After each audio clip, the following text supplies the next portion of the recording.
If you are involved in a motor vehicle crash, a motorcycle crash, or perhaps what we call a premises liability, where you fall on another's property, or perhaps you are attacked by a dog on another person's property. If you have your cell phone with you, it's very important to document the area, document the scene. In a crash, if you can, document by taking photographs of the vehicles, motorcycle rest position, vehicle rest position, as well as photographs of the damage to the vehicles. Also, it's important if you can take pictures of debris, skid marks. That would very much help your case. Another important thing to do at the scene of the crash is get the names of any witnesses, their phone numbers.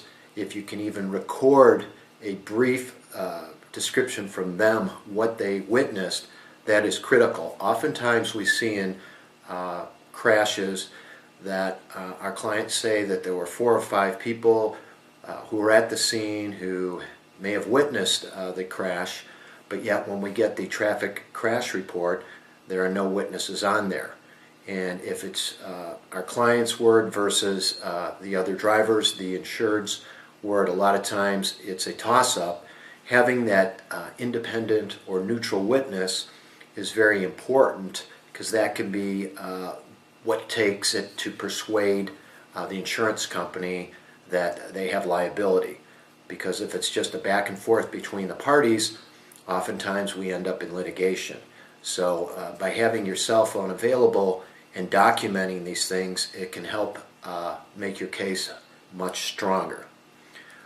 Another thing to do at the scene of a crash is police officers typically are going to ask you if you are injured.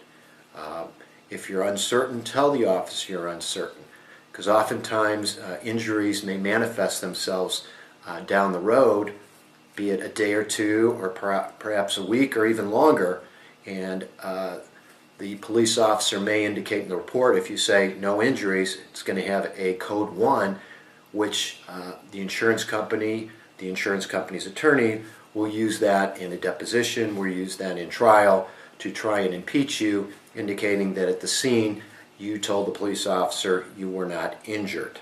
So it's very important to make sure that you preserve that when you speak with the police officer.